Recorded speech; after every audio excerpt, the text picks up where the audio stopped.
tremendous changes lie ahead, tremendous ebbs and flows of the political tide before the general trend is established.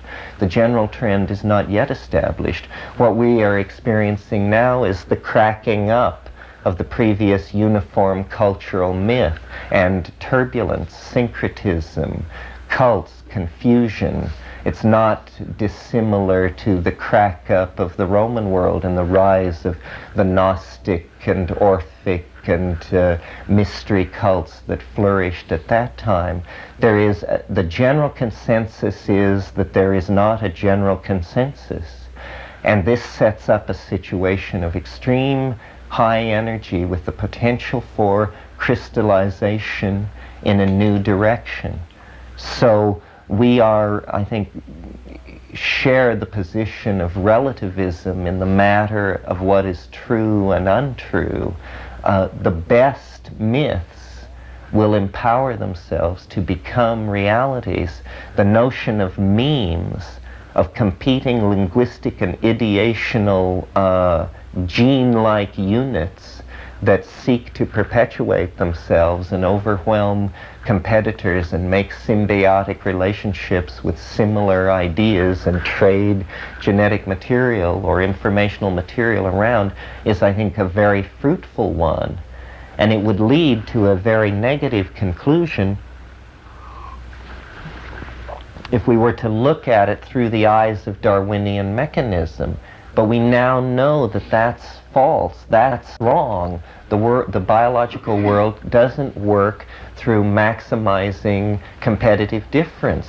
The natural world, the truly successful strategy, is the one that maximizes interdependence and cooperation.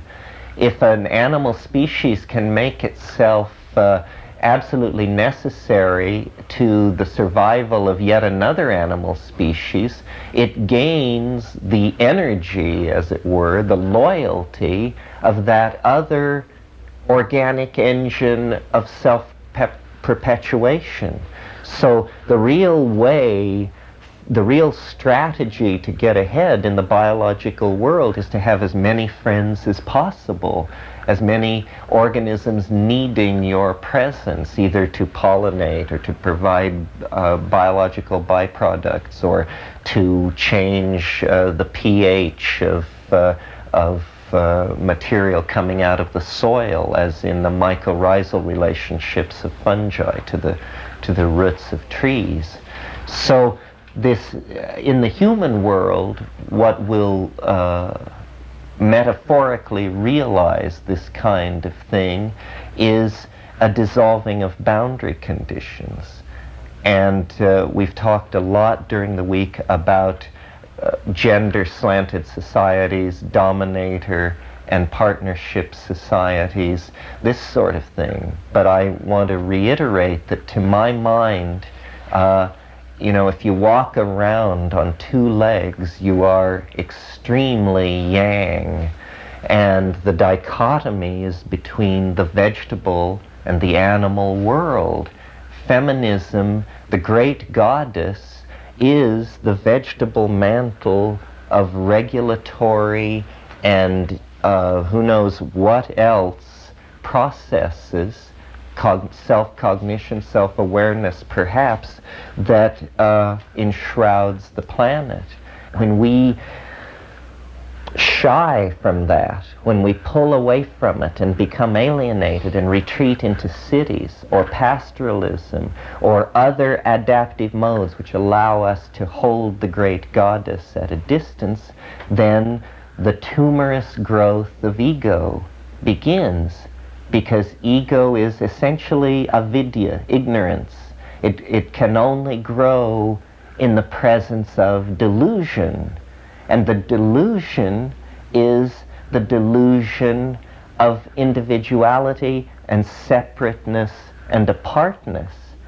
And that delusion is sustained by avoiding the sources of gnosis, which are the vegetable mysteries, the shamanic pathways.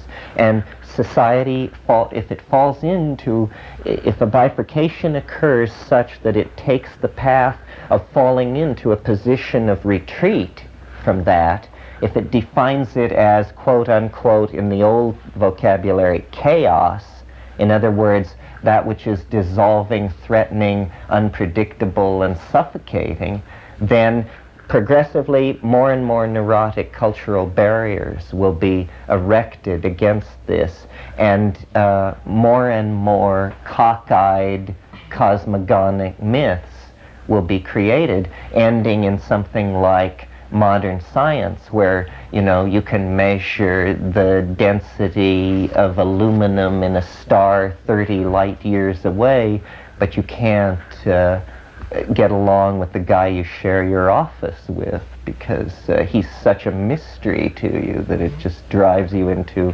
lather when you attempt to deal with him.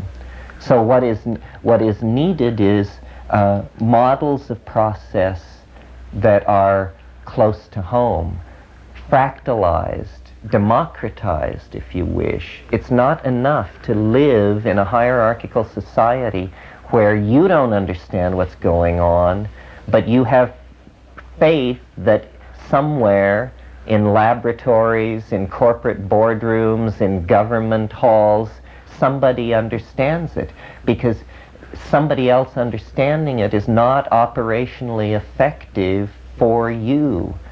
So part of the notion of the time wave and of the Tao and of fractals generally, I think, is a re-empowering of local domain. Local in all senses of the word, meaning your community, your house, yourself. Re-empowering the local domain and stepping away from these paternalistic dominator myths of hierarchies and elites, because it is a complete disempowering of the individual to buy into this.